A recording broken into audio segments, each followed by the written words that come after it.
Bienvenue dans cette nouvelle édition du QG Weekend. Voici les titres de l'actualité. Au Gabon, le candidat Casimir Oyemba représentera les couleurs du front de l'opposition pour l'alternance à la présidentielle d'août 2016. La stratégie du vice-président de l'Union nationale est de barrer la route du président Ali Bongo Ondimba.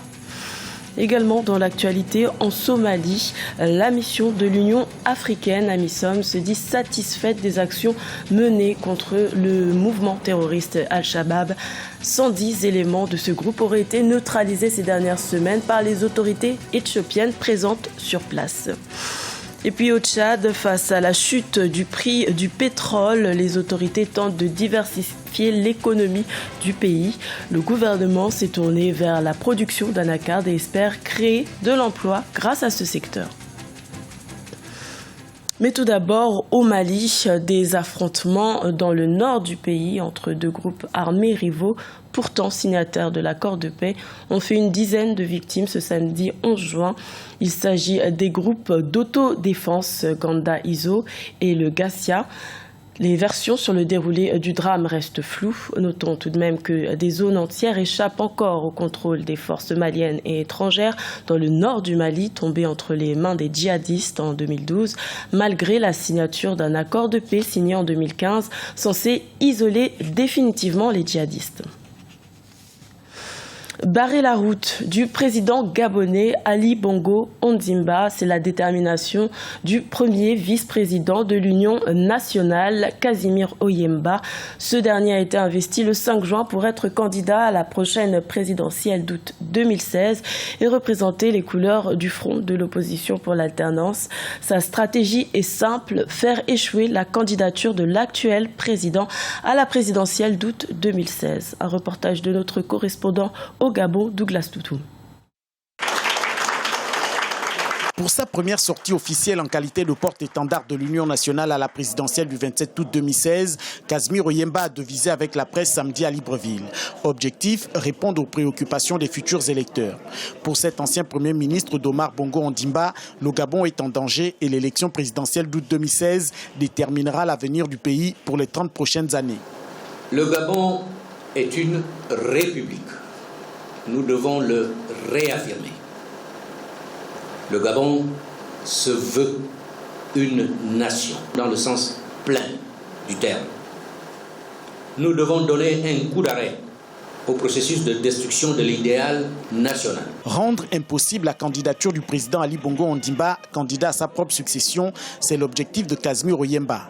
Pour ce faire, il compte sur l'intégrité de la CENAP, Commission électorale nationale autonome et permanente, et de la Cour constitutionnelle. Aller rencontrer la Cour constitutionnelle et le bureau de la CENAP afin de rappeler à ces deux institutions leurs responsabilités historiques et les mettre en garde contre la tentation de laisser prospérer l'imposture dans notre pays en validant une candidature à l'élection présidentielle en violation de l'article 10 de notre Constitution. Constituer une équipe de juristes et d'avocats pour préparer ce contentieux préélectoral qui s'annonce et qui devra aboutir au rejet de la candidature d'Ali Bongo. En cas d'échec de la stratégie destitution, transition, élection, Casimir Oyemba et son parti se disent prêts à aller aux élections face à Ali Bongo Ondimba. Casimir Oyemba est le candidat de l'Union nationale, un parti désormais fragmenté en trois tendances. La tendance pro-André Mbobam, représentée par Gérard Elangema, lui aussi candidat à la présidentielle, et la tendance de Jean Yegendon qui soutient désormais Jean Ping sous les couleurs de Démocratie Nouvelle.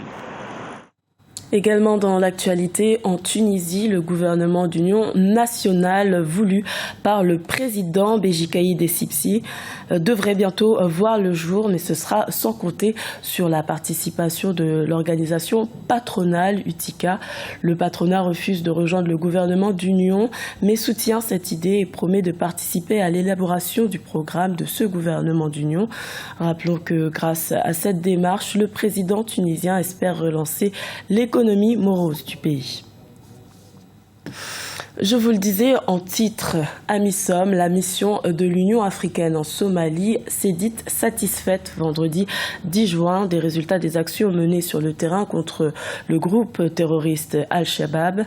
Les forces de défense ont affirmé avoir infligé de lourdes pertes à Al-Shabaab en neutralisant 110 de ses membres. Deogracias Podo. L'Union africaine fait le bilan des récents combats qui ont opposé ses soldats aux combattants du groupe islamiste Al-Shabaab. Basée en Somalie, l'organisation terroriste multiplie les attaques contre les populations civiles et plus particulièrement au Kenya où des centaines de personnes ont déjà perdu la vie. Vendredi 10 juin 2016, les forces de l'Union africaine ont manifesté en satisfecit eu égard aux résultats obtenus ces dernières semaines sur le terrain. De lourdes pertes ont été infligées à l'ennemi qui avait mené une première offensive dans le village de Algan à environ 300 km au nord de Mogadiscio. Nous avons été attaqués par environ 400 ennemis de 4 fronts différents. C'était à l'aube et les affrontements ont duré plusieurs heures. Le combat a pris fin après 9h30. L'AMISOM a déclaré avoir également découvert une cache d'armes sans pour autant préciser le nombre de victimes dans son camp. Les islamistes d'Al-Shabaab ont revendiqué avoir éliminé au moins 60 soldats éthiopiens dans l'attaque. Le gouvernement somalien de son côté a tenu à saluer toutes les forces en présence et engagées dans une lutte qu'il est possible de remporter.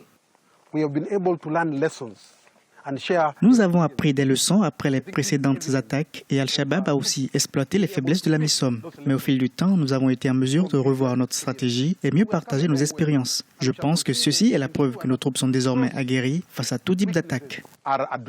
Depuis 2011, les militants islamistes Al-Shabaab subissent l'offensive de l'AMISOM, la mission de l'Union africaine en Somalie. Ils ont été poussés hors de la capitale somalienne, Mogadiscio, malgré leur emprise sur plusieurs autres zones.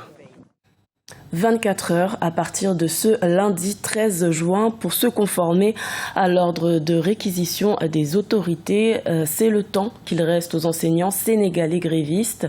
Le gouvernement sénégalais a envoyé des réquisitions à près de 5000 enseignants pour mettre fin aux nombreuses grèves dans les écoles du pays. Ceux qui refuseraient de s'y soumettre s'exposeraient à des risques de révocation ou encore de licenciement sans préavis.